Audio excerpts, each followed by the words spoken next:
성부와 성자와 성령의 이름으로 아멘. 오늘은 성령이 우리에게 어떤 역할을 하는가를 좀 말씀드리겠습니다. 성령이 안 계시다면 하나님은 멀리 계시고, 성령이 안 계시다면 그리스도는 과거의 인물에 불과합니다. 성령이 안 계시다면 복음은 죽은 문자에 불과하고요.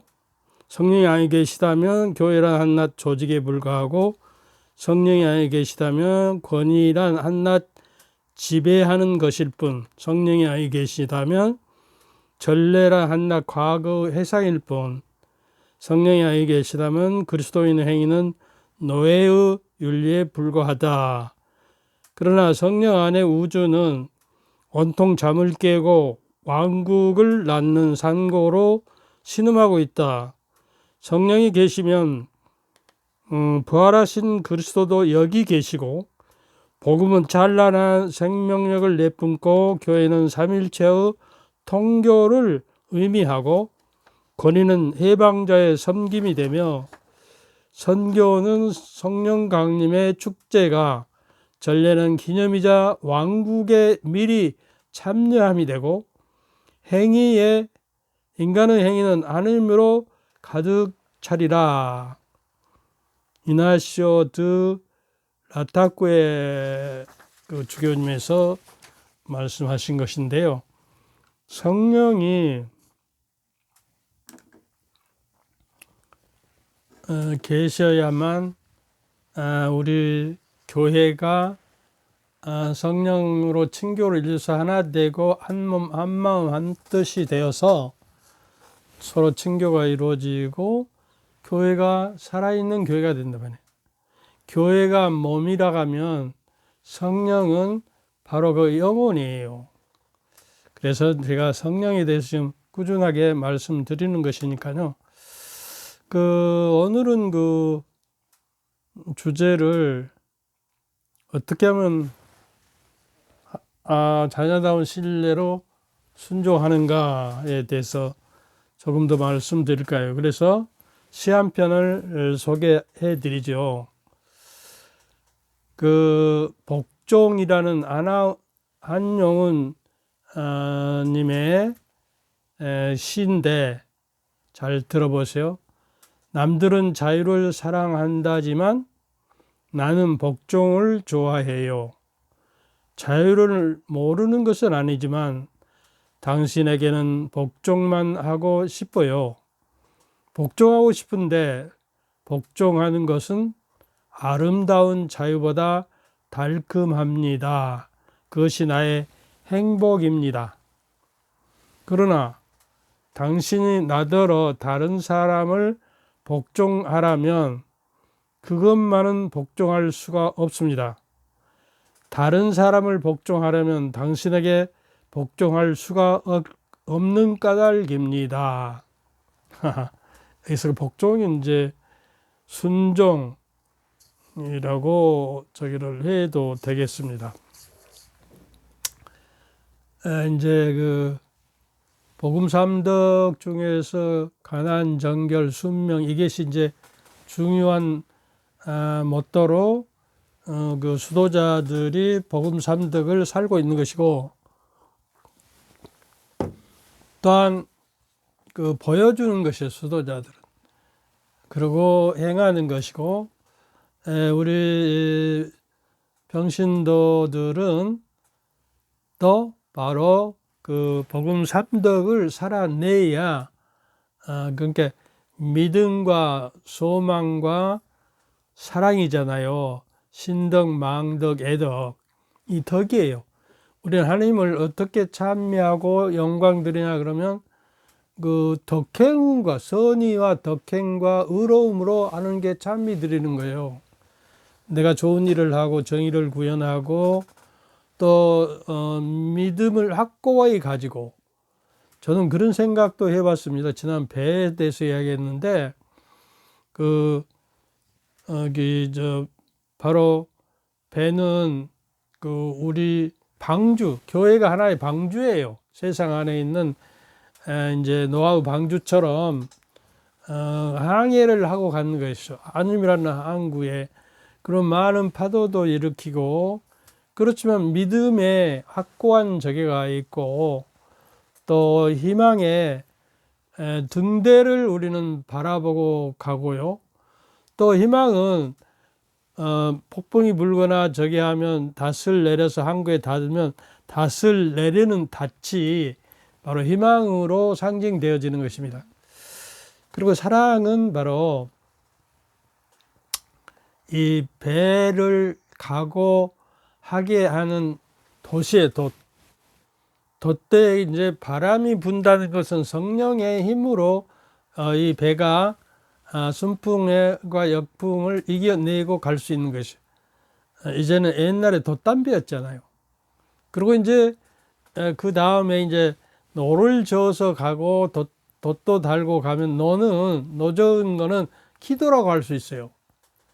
기도로 노를 여러 사람이 젓지 않으면 그냥 또 방향이 틀어져 버리고 그러죠. 한쪽만 열심히 젓고 하는. 그러니까 기도도 우리가 우리 일상의 삶에서 적어도 균형을 잡고, 근데 이제 끊임없이 기도하라고 그랬는데 끊임없이 기도하는 것은 불가능해요. 그러니까 기도가 매일 끊기지 않고 또 아침 저녁이나 낮이나 이렇게 연결해서 하루 동안 기도 한 번도 안 하면 하느님과 관계가 끊어져 버리고 멀어져 버린단 말이에요. 그리고 이제 기도함으로써 우리가 하느님의 은총을 받고 또 성사를 통해서 은총을 받는 것이에요. 그리고 복음 말씀, 하느님의 말씀으로 우리가 성령도 받고 하느님의 말씀이 내 안에 머물러야 내가 참으로 그 주님의 제자가 되는 것이고 진리를 알게 될 것이고 자유함을 얻으리라. 요한복음 8장 31절 32절 잘 기억해 두세요. 그래서 오늘은 자유와 순명, 복종이라는 것은 무슨 뜻을 의미하고 있는 것인가? 우리가 이제 하느님을 기쁘게 하는 사람으로서 살아야 한다고 그러잖아요. 그러니까 오늘 내가 저녁에 반성하면 하느님을 기쁘게 하는 일을 내가 하루에 한 가지라도 했는가? 일일 일선 하나라도 적어도 저희는. 그리고 하인이 주인의 손길을 바라보듯이 할 때요, 또 하녀가 주부의 손끝을 바라보듯 이렇게 시키는 대로 실행해라는 거예요. 그러니까 주님의 손끝을 바라보고 주님과 얼굴을 마주하고 또 눈빛을 교환하면서 하루를 살아가자는 이야기죠. 그러니까 내가 하느님께서 나의 아버지이기 때문에, 그 당자의 배에서도 나오잖아요. 죄를 짓고 가산을 상속받았고 다 탕진하고 돌아온 그 아버지는 오늘이나 오나 내일이나 오나 혹시 친할 친자, 부친 모친할 때 친할 친자가요, 나무목변에 그 설립을 써요. 나무에 올라가서 그때 볼견자를 씁니다. 그게 친자요. 친할 친자. 그래서 그 나무에 올라가서 아마 봤을 거예요. 멀리를 저렇게 혹시 저게 내 아들이 다시 돌아오지 않나, 돌아온 아들. 또 이제 이 비유 말씀을 자비의 하느님이라고 이렇게 이야기할 수가 있는 거예요. 탕자의 비유라기보다는 하느님의 자비에 저기가 맞춰져. 아무리 우리 죄가 크고 탕진하고 당자가 돼서 탕녀들과 놀아나고 술 먹고 완전히 망신찬이 돼도 하느님의 자비는 태평양보다 더 커서 이 이슬방울 하나도 안 된 내가 거기에 잠기면 내가 바다가 되듯이, 자비의 바다가 되듯이 하느님 안에 잠겨 살고 하나님 모르시고 사는 한 우리는 아무리 큰 죄가 되어 그 죄가 충만하는 곳에 하나님의 은총 또한 충만하다고 사도 바울은 이야기합니다. 이런 사람은, 하나님을 기쁘게 하는 사람은 하나님의 자녀로서 사는 사람이에요. 지난번에 이야기했죠. 종으로서의 신앙인, 장사꾼으로의 신앙인, 자녀로서 하나님을 기쁘게 하는 신앙인, 하나님의 아들, 하나님의 딸로도 사는 거예요. 감히 우리가 그 옛날에 왕의 그 황제의 딸이라고 아들이라고 그러면 얼마나 귀하게 그 왕처럼 존경을 받았지 않습니까? 그리고 그 말 한 자리에도 사람이 죽어나고 그럴 정도의 아들, 딸들이, 천민이, 우린 천민 중에 천민, 당신이 만들어 놓은 창조물인데도 불구하고 그리스도를 구원 공도를 통해서 우리를 당신의 자녀로 삼아주신 그 엄청난 사건, 이 우주보다 큰 그 하느님의 사랑, 우주도 사실은 하느님 만드신 거 아니에요. 근데 우주는 인격이 없고 사람은 하나님의 모습을 담아서 인격이 있어서 오로지 우리가 하는 게 사랑을 드려야 한다 것이에요. 이렇게 이야기합니다. 그래서 세 가지 태도가 종으로 사는가 장사꾼으로 사는가 아니면 자녀로 사는가 하는 것이 이 세 가지 태도가 있는데, 태도라고 하는 말은 이제 태도라는 말은 그 뭐뭐 동작이나 몸을 거두는 모양새, 사물이나 사태에 대처하는 자세, 뭐 이런 것들이에요. 이게 절도 있는 태도가 의젓하다, 진정한 태도를 가지고 또 모호한 태도를 취하다, 뭐 이렇게 그 태도를 분명히 한다, 이라는 태도가 성실하다. 사람이 외형적으로 또 말씨나 생각과 말과 행동이 일치되어서 온전히 그 의롭게 사는 사람, 덕행을 실천하는 사람의 태도를 우리가 하느님의 자녀의 태도라고 볼 수가 있다, 이런 이야기죠. 여러분의 태도는 어떻습니까? 또 미사를 드릴 때 태도, 전례를 행할 때에도, 성서를 읽기 전에 태도, 또 성서 말씀을 모시고 있고 성령이 공전이 돼서 성령이 나를 차지하고 계시는, 또 내가 사는 것이 아니라 그리스도가 내 안에 사는 사람으로서 하루하루를 그런 태도를, 하나님의 자녀로서의 태도를 지니고 몸에 배어서 이렇게 살아야 한다는 것입니다. 생각과 말과 행위가 일치되고. 그러니까 우리 마음의 깊은 태도, 아까 종의 태도, 장사의 태도, 자녀의 태도라고 했는데, 이것이 바로 이제 모든 인간들이 살아갈 때 갖고 있는 어떤 마음의 자세, 태도에 따라서, 혹은 마음의 태도에 따라서 달라진다, 이거죠. 그래서 우리가 이 마음의 태도를 어떻게 가질 것인가, 불교에서는 그 마음 훈련을 많이 하집니다.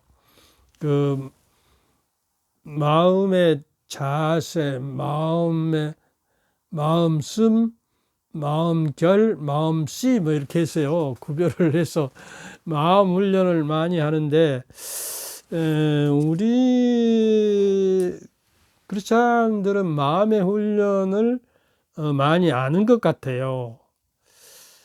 그래서 마음에서 찌꺼기가 걸러지고 정화될 때 영혼도 정화되는 거 아니에요. 생각도 정화되고 말도 정화되고 우리 행동도 정화되고. 그래서 성령께서 이것을 인도하시고 감도하셔서 내가 신앙으로 꽃피고 열매를 맺게 해준다는 이야기예요. 성령이 아니 계시면 이거를 못 이룬다는 거예요. 그냥 형식주의, 바리새파적인 율법파적인 태도에 신앙인밖에 안 된다. 그것으로서는 하나님의 구원을 받지 못한다는 것입니다. 그러니까 어떻게 그럼 바꿀 것인가?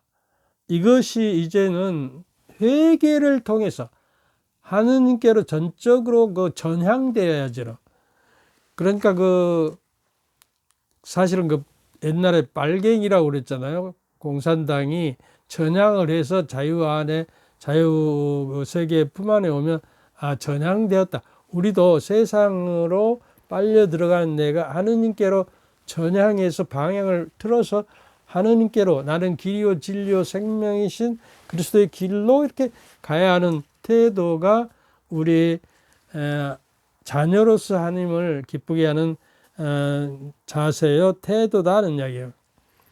그러니까 회개라는 것은 그런데요, 우리 인식의 폭이 넓어지는, 하느님은 알면 알수록 우리의 태도가 바꿔지고 그 알미 빛이 되고 또 내 어둠을 벗겨주고 주님의 길을 밝혀주는 길을 비추는 등불이 된다고 하느님 말씀은 그러잖아요. 그러니까 회개라는 것은 하느님을 알아야 하는 거예요. 영원한 생명이라는 것은 요한복음 17장 3절에 보면 하느님의 한 분이신 하느님을 공경하고 또 그의 아들 우리 주 예수 그리스도를 아는 것이다. 하느님, 유일한 하느님을 알고 예수 그리스도를 아는 것이 영생의 길이라는 거예요. 영생의 길. 영생의 길. 그래서 우리의 태도가 중요하다는 거예요. 그러니까 우리 마음 자세와 태도가 드러나서 세상에 빛이 되고 이게 소금이 되라는 거 아닙니까? 기도가 빈말이 아니라 마음에서 우러나오는 소리. 마음에서 우리가 차도 잘 우러내야, 적당히 우러내야 맛이 있듯이 하나님의 말씀이 내 안에 충만되고 충만된 말씀 안에 성령이 함께해서 내 태도가 차를 넣고 물을 끓이듯이 하나님의 말씀이 우리 안에 머물고 뜨거운 물이 우리 불꽃인 성령이 나를 태워서 갈망을 태워서 시냇물처럼 내게 이제 저기가 되면은 하느님 앞에 우리가 기쁘게 살아가는 것이다. 그러니까 우리 인간들은 다른 사람들 앞에서 또 그리고 사람들 앞에서 살아가는 존재들이잖아요. 우리는 다 누군가 어떤 사람 앞에 있는 것이에요. 앞에 서는 거예요. 관계라는 것은 서로의 관계라는 것은 심리학자에서 그런 말도 합니다. 관계가 인간과 인간의 관계, 육체를 가졌기 때문에 한 5m짜리 관계인가 3m짜리 관계인가 아니면 1m짜리 관계인가 아니면 30cm 아니면 1cm 아니면 온전한 관계, 둘이 합쳐져서 부부처럼 완전히 관계를 가질 수 있는 정도의 관계가 최고의 관계라고, 사랑의 관계라고 말하는 것이요. 하느님을 우리가 거리를 둘 것이 아니라 세상과 육체에 대해서 또 육체와 대해서 이렇게 거리를 두고 하느님께로 방향을 전환해서 살아가는 것이 우리의 태도다 하는 것이요. 그러니까 조금씩 좋은 태도를 하루아침에 되지 않아요. 어떤 태도를 바꾸고 어떤 것이 습관화되기 때 것은 이제 천일을 지내한 사람도 있어요. 천일. 그런데 이제 물리적으로 실험을 해보니까 모든 거머리들이나 어떤 저게들은 21일을 훈련을 시키면 그대로 행동을 한대요. 자극을 줘서 늘 행동을 시키면. 그때 어떤 거머리는 100일이 되어야 이제 유전자가 그 새끼를 낳아도 100일 만에 되게 되고 21일에 훈련된 거머리는 그 새끼도 21일이면 습관이 된대요. 그러니까 우리 악인들의 자녀들은 아마 그 습관이 좋은 습관이 하느님 앞에 설 수 있는 좋은 습관이 들기가 참으로 어려울 것 같아. DNA를 받았기 때문에. 그래서 우리는 그 그리스도의 피로서 속량되고 구원됐기 때문에 그리스도의 DNA를 가져야 해요. 그래야 또 그 사람이 낳는 자녀들도 그리스도인답게 그리스도가 그들 안에 살아가도록 나는 점점 작아지고 그리스도가 내 안에 커지는 그러한 겸손의 태도로서 세상을 살아가게 될 것이다. 그러니까 그 성 대바실료 대그레고리오 성한 대자를 부른 사람은 엄청난 영성의 지도자를 위하여 성 대바실료께서 우리 신자들에게 이야기했다고 하는 것은 그 부분을 조금 이제 살펴보면 이렇게 되어 있습니다. 우리 쉽게 죄를 짓는 경향이 있습니다. 우리는 죄를 너무 쉽게 죄를 짓는 경향성이 그 원죄로 말하면 인간은 죄를 지을 수 있는 경향성으로 떨어지기가 쉬워요. 하나님의 은총이 없으면. 그래서 그 부분을 좀 살펴보자면 그렇기 때문에 우리 마음을 만드신 그분께서 다시 말하면 하느님이시죠. 죄의 대부분이 우리가 짓는 죄들이 대부분 다 어떤 우리의 태도에서 시작된다. 아까 태도에 대해서 설명. 이 태도가 중요하다 말이에요. 마음 자세. 그리고 이제 그 사물이나 사태에 대처하는 자세, 몸의 동작이나 몸을 거두는 모양새, 뭐 이렇게.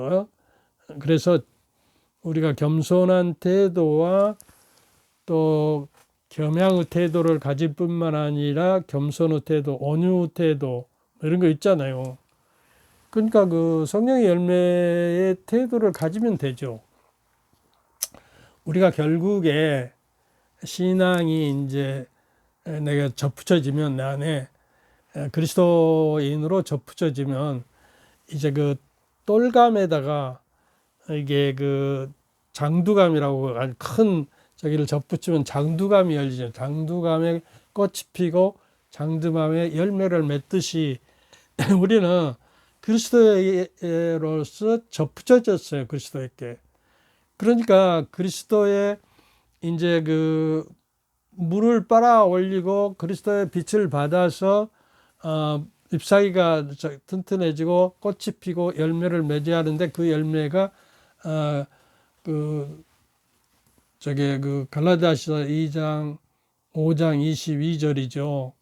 사랑과 기쁨과 평화, 기쁨이 들어갑니다. 여러분, 기쁨이. 신앙인들이 기쁨이 얻는 것은 그 기쁨은 심연에서 하나님을 만날 수 없는 거예요. 신을 만날 수 없는 거예요. 그러니까 항상 기뻐하라고 그랬잖아요. 모든 일에 감사하고. 그러니까 그래서 대부분 죄들이 짓는 죄들 우리의 의도와 태도에서 나오는 것이다. 혹은 어떤 충동에서 그 육의 충동에서 시작되는 것이고 우리가 뭔가를 하려면 어떤 원의가 있어야 하잖아요. 바라고 희망하는 의미 이미 있잖아요. 우리가 하느님께 나라에 각오하자 하는 소망, 희망이 바로 그 등대와 같은 하느님의 말씀을 따라서 우리가 가야 하는 것이고 또 그 하나님의 은총으로서의 내 원의가 뭘 바라는 것이 원하고 뜻하는 것이 바로 있어요. 우리 속에 이걸 해야지, 그건 하지 말아야지, 혹은 이걸 하고 싶어 우리의 의도가 벌써 있는 것이고 우리의 충동이 있는 거예요. 그러니까 이제 제게 지난번에 하는 이야기 했던 그 요구 충동이 있고 또 그 뭡니까 정신에 이제 그 의욕이 있는 거예요. 그리고 영혼의 갈망이 있는 거예요. 그래서 육으로 사는 사람은 그 육구 충동과 정신의 욕망, 이것이 우리를 끌어가 버리면 하나님께 나아가자 하는 갈망이 없어져 버린다는 이야기예요.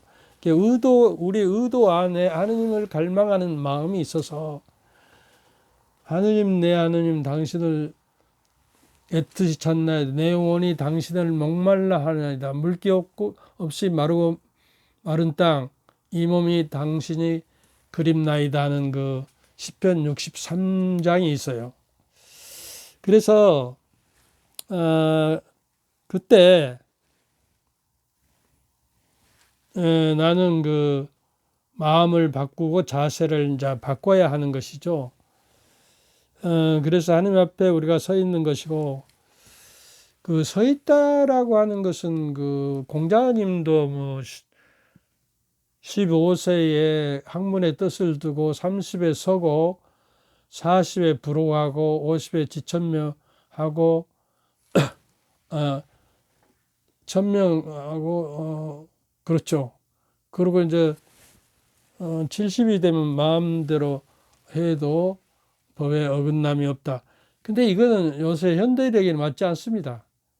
40이 부록이 아니라 그 어떤 유혹에 넘어지는 것이야. 유혹에 넘어지기가 가장 쉽고 아주 그 나이로 봐서 이제 그 흔들리는 시기예요. 30대에 요새 30대들이 쓸 줄을 모르잖아요. 자기 자리를 잡을지 모르고 직장도 헤매이고 있잖아요. 그리고 그러니까 역설이에요. 그 15세 배움의 뜻을 두고 30에 쓰고 40에 부록하고 60에 지천명, 50에 지천명인가요? 이렇게 하는 것은 역으로 생각하면 돼요. 역으로 적어도 15세부터 뜻을 세워서 배우기를 해라. 그리고 30대에는 자기 자리를 자리 잡고 홀로서기를 해라, 그런 뜻이고 40에는 유혹에 머무르지 마라. 그러니까 이제 공자는 나는 그랬다고 그러죠. 당신께서는 그러셨지만 이걸 모범으로 우리에게 그렇게 하도록 종용하고 있는 것이에요. 가르치고 있는 것입니다. 그래서 그 의도나 충동과 태도가 그 우리의 생각 속에서 죄를 짓게 한다는 것이죠.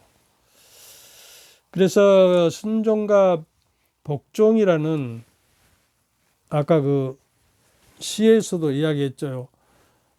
내가 당신께만은 복종, 다른 사람에게 남들은 자유를 사랑한다. 나는 복종을 좋아합니다. 자유를 모르는 것은 아니지만 당신께 복종만 하고 싶어요.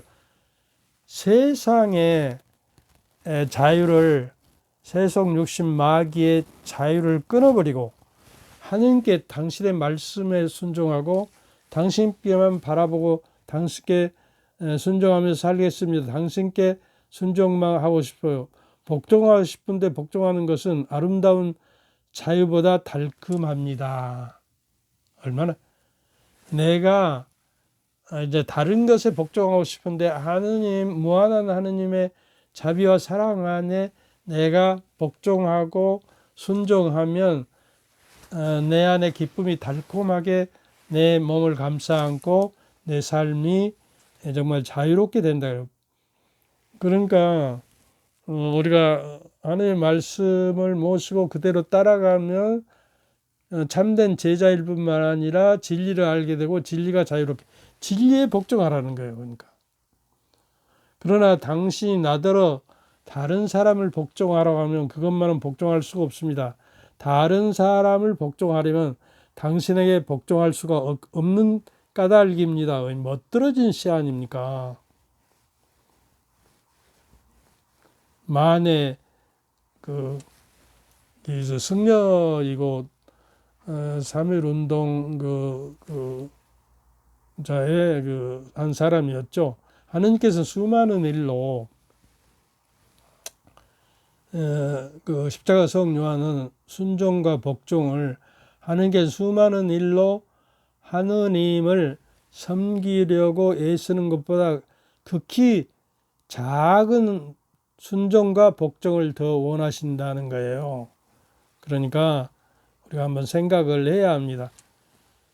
한명훈 만해 쪽에는 일제강점 시기 시인이요, 승려요, 독립운동가에서 누구나 자유를 원하는 것이죠. 구속받게 자유하면 죽음을 달라 그러고 프랑스 혁명 때 외쳤잖아요. 진정한 자유는 진리를 통해서 옵니다. 그러니까 아까 이야기했죠. 8장 31절 내 말이 너 안에 머물러 살아있으면 그래. 하나님 말씀이 충만되어 있어야 하는 거예요. 그게 불쏘시가 되고 성령이 불이 내 안에 타오르게 되는 것이다. 그 말이 이해가 됩니까? 나 자꾸 하나님 말씀 성령 그런데 이게 진리가 이제 하나님 말씀을 내 안에 모습 하나님 말씀을 새기고 산다면 옛날에 그렇게 번역했는데 내 안에 머물러 산다면 그 말씀이 진리를 가르치고 진리가 너희를 자유롭게 한다는 거예요. 진리를 길이요 진리인 생명이신 그 길을 따라가면 우리를 자유롭게 한다는 거예요. 근데 그 길을 벗어나 새 길로 새버리면 한참 헤매다 돌아오면 멀리 가고 안 계셔요. 그 발자국을 따라서 그리스도의 발자취를 따라서 한 걸음 한 걸음 비틀거리면서도 우리가 눈에서 놓치지 않고 계속 걸어가는 길이 바로 진리요 길이요 생명인 그리스도를 따르는 길이에요. 그러므로 우리는 진리를 알아야 하는 것이고 인간은 자유를 누린다고 하지만 그 자유는 더 중요합니다. 사람이 하고 싶은 대로 한다고 하는 것이 자유가 아니에요. 기차가 자유롭게 한다고 해서 그 선로를 벗어나려는 자유가 아니라 파멸이잖아요. 하느님의 그 레일, 기차 레일을 통해서 통해서 하느님께 가야 하는 거예요. 이거에 구속이 아니라 하느님 무한한 자유회로 내가 향하는 길이라는 거예요. 그리고 그 길을 가는 데는 하느님 말씀은 내 발을 비추는 등불이옵니다. 그 시편 119장에 말씀하고 있는 것입니다. 일제가 이 땅에 행한 만행은 그들의 자유인가? 그들의 입장에서는 자유일지 몰라도 우리에게는 끔찍한 지옥 같은 고통이었어요. 자유는 나 혼자만의 자유가 아닌 거예요. 대한민국의 자유민주주의 국가라고 하면서 자유를 못 누리게 하는 것은 내 혼자만의 자유를 생각하기 그래요. 모든 시민, 모든 국민이 함께 자유를 공유할 수 있는 정책을 해야 하는 것이에요. 정부든. 그런데 그 합치가 되지 않아요. 그 야당과 여당이 합치가 되지도 않고 거기에는 싸움판이 있고 옛날 조선시대 사색당파로 했던 그 DNA가 지금도 계속돼요. 언제 이것이 끊어질지 몰라요.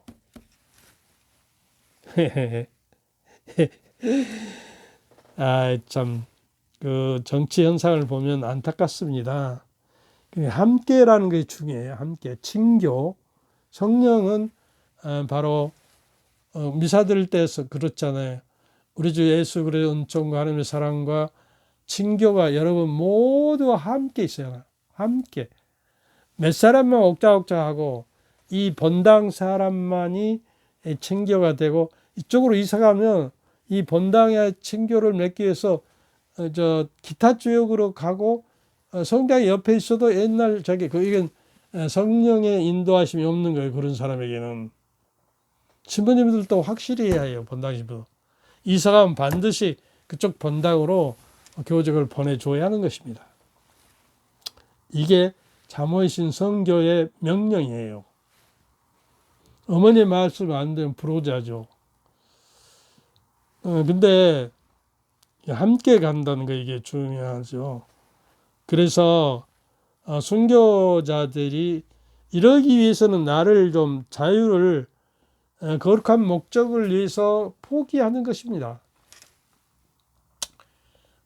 우리나라 순교자들이 모든 순교자들이 이제 세상에서 잘 먹고 잘 살고 생명을 잘 유지하고 살고 싶었지만은 그 자유를 포기하고 희생해서 희생제물로 하나님께 바침으로써 온전한 자유, 영원한 자유를 얻기 위해서 순교를 하고 나는 천주교 신자입니다. 그리고 일부러 찾아가서 박해와 순교를 받았던 것이다 그 말이야.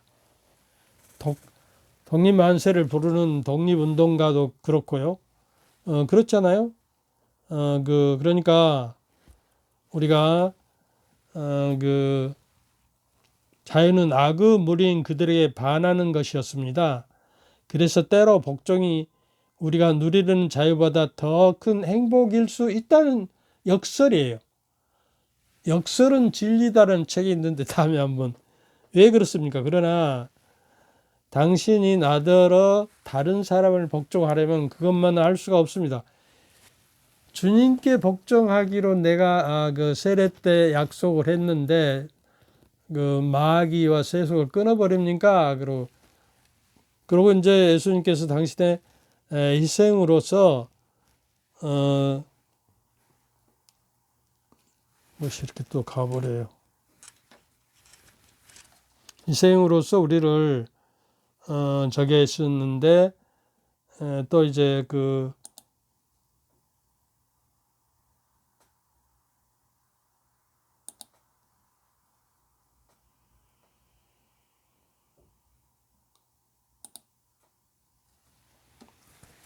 그래서 이제 자유라는 것이 도대체 희생과 무슨 관계가 있는가?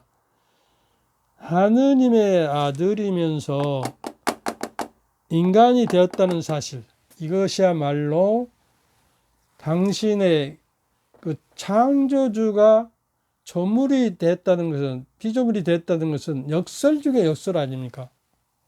그리고 하느님이 어떻게 침뱉고 모욕받아하고 채찍질 당하고 십자가를 지고 돌아가서 피땀을 흘리시고 또 피와 물을 쏟으신 그 희생을 왜 바쳐야 합니까? 이게 역설이에요. 이게 십자가를 매일 너희들이 지고 나를 따르지 않으면 참으로 내 제자가 아니다 하는 것을 말해 두듯이 우린 그러는 것입니다. 이게 말하다 보면요, 이게 노트북이 좀 꺼져버리더라고요. 이런 단점이 있어요. 그래서 이제 요새는 어쩌죠? 연애 시대가 됐는데 불구하고 연애를 안 해요. 근데 이제 다른 사람 마음에 들지 않는 여자가 나타나면 말도 술술 나오고 그냥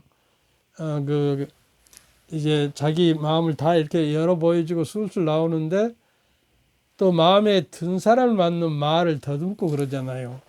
좀 이상한 역설입니다. 그래서 내가 싫어하는 사람을 만나서 내가 말을 술술하고 저기 하니까 너무 좋아서 나를 사랑한다는 나는 밀어내고, 내가 진정으로 좋아하고 사랑하고 싶은 사람 앞에서는 몸을 떠듬떠듬 함께 바보 취급을 받아서 또 미래의 당하는 이 역설이에요. 그래서 요새는 노처녀와 노총각이 넘쳐나는데 왜 결혼을 하지 않을까? 저도 조카 중에 칠공주가 있는데 하나만 결혼하고 안 했거든요. 근데 요새는 온라인 시대가 되고, 그래서 스마트폰으로 미리 검색하고 생각도 전달하고 이러는데 연애들을 안 합니다. 이거는 사회가 그렇게 만든 것 같은데, 우리 사회가 정말 평등하고 오롯하게 분배되고 이런 것들이 제대로 돼야 되지 않을까 하는 생각이 들어서 0.8 우리나라 출산율이 세계에서 제일 꼴찌인데 뭡니까 0.8%래요. 그러니까 한 사람도 못 낳는 거예요. 그래서 강상정 씨가 쓰는 어째 귀찮았지 않을까? 연애 감정을 줄어드는 것이 아닐까? 또 그럴 기회가 없어서 눈이 높아서 알까? 강상정 씨가 쓴 고민하는 힘이라는 책에서 힌트를 얻어보면 자유가 사랑을 황폐하게 한다, 황폐하게 만들다 그런 거예요. 혼자 있으면 자유롭잖아요. 근데 그 자유를 희생하고 상대를 위해서 나를 희생제물로 서로 내어줄 때 서로가 다른 환경과 교육과 DNA를 받았으라도 조금씩 서로 힘을 합쳐서 사랑 안에서 녹여내고, 이게 모퉁이 돌이 이게 돌멩이가 뼈죽한 돌이 서로 달아지면서 두글두글한 사랑이 될 텐데 그것이 두려운지도 몰라요. 예전에 연애 결혼은 자유롭지 못해. 전통적으로 신분이나 격식을 따지고 다양한 제약이 있었어요. 그리고 종하고 저기는 안 되고 이런 것. 지금은 너무 많은 스펙과 조건을 답니다. 그러다 보니까 자기 그 조건들에 맞는 사람이 없는 거예요. 사람은 다름을 서로 인정해야 합치가 되는 거예요. 여자의 생각하고 정서와 남자의 생각과 정서가 다릅니다. 그러니까 그것들을 우리 이해하고 살아가야 할 것 같다 하는 이야기.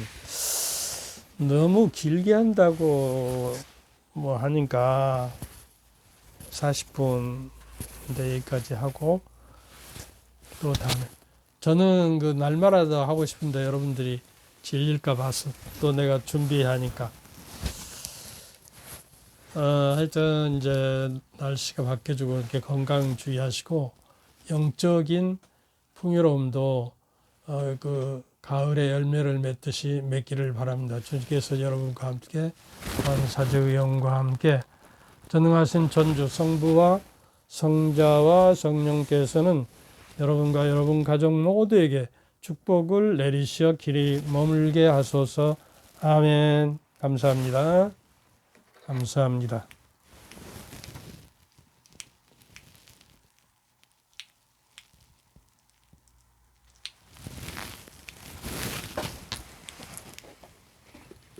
이렇게 하면 리모컨이 안 돼. 일이 갔을 거예요.